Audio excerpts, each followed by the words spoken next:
we'll go to questions. Tony, how disheartening to lose a game on 2 contested threes and 2 fouls, and obviously you never want to foul in that situation. Do it twice. How disheartening is that? And we were 9 of 22 from the free throw line. We played well enough certainly to win that game, defend it well. We worked the clock, got shots at the end of the clock, scored.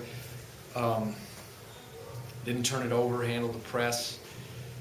Could have iced at the line, and then to follow the three-point shooters, I need to look at the tape. I really do.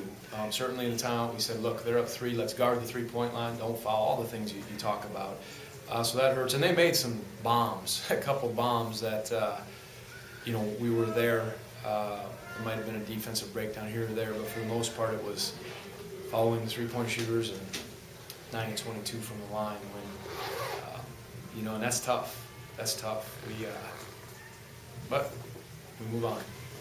Obviously, you don't want to be, I guess, super reactionary to one performance like that, but what do you tell the team after a bad free throw outing? Well, that's not one that we were 6 of 13, 3 games ago, 7 of 14. I think I got the right games in order, and then 9 of 22. And I think we shot more free throws in the last few days. Competition, fun games, street games, swish games. Really, and we always do that. And you just try to get in that spot again and have success. We've been in games where we've won it because of our free throw shooting, but the last few have cost us. There's a couple, I think of Wake Forest and this one. I don't know what we were from the line against Clemson, but in those losses, certainly Maryland, that wasn't a tight game. That hurt us. So keep trying to. Again, there's good defense played, good offense, good action going, good looks, but you got to come through at the end. That's what this game's about. Given the attention you guys paid to it then in practice, is it you just kind of throw your hands up as a coach and say, or can you attribute it to anything, or the players saying anything? I don't. I think you can't emulate. Or you guys tell me the word. You got a better vocabulary. You can't emulate. I think the word I'm looking for. Is that right? Simulate. Simulate. Thank you. What does that mean?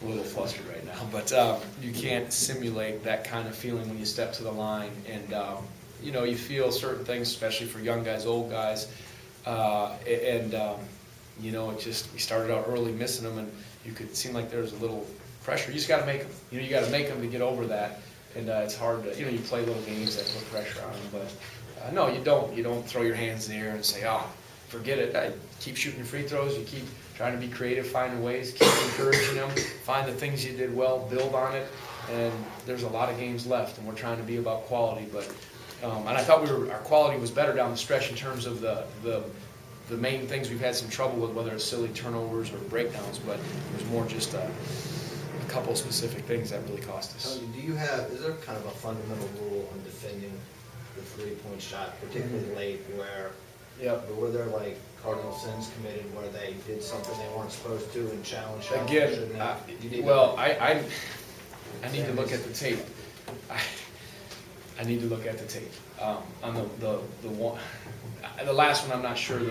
The second to last one, I thought we were cleared, and maybe there was some contact down low. The foot came out, but certainly you challenge, but you don't go near a foul.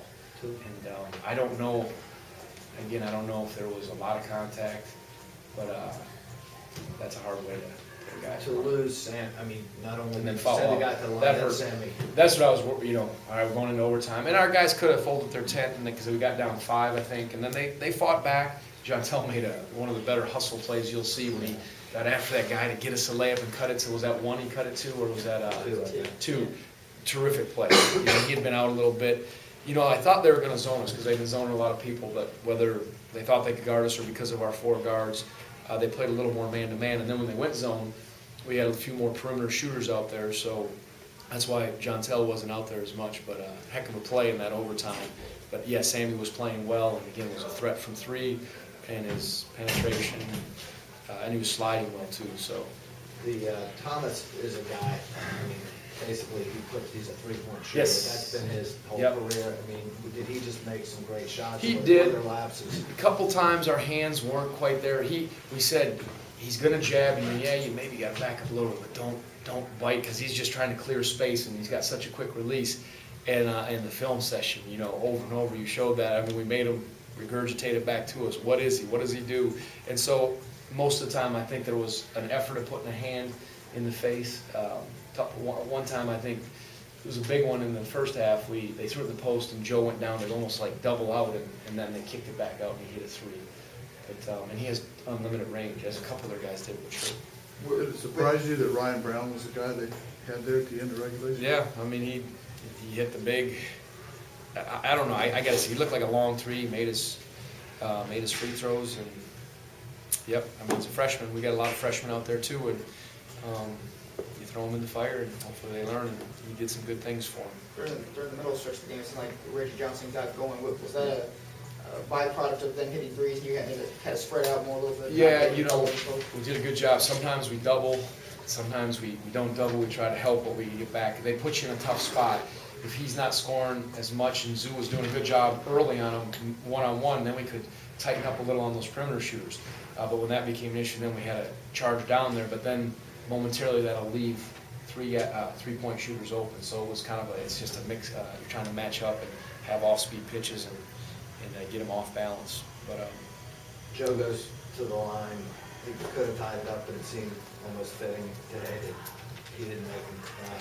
yeah. Did he miss the second? It looked like the second he missed on purpose. Yeah, he tried it. It was a great miss. It was, we do that well.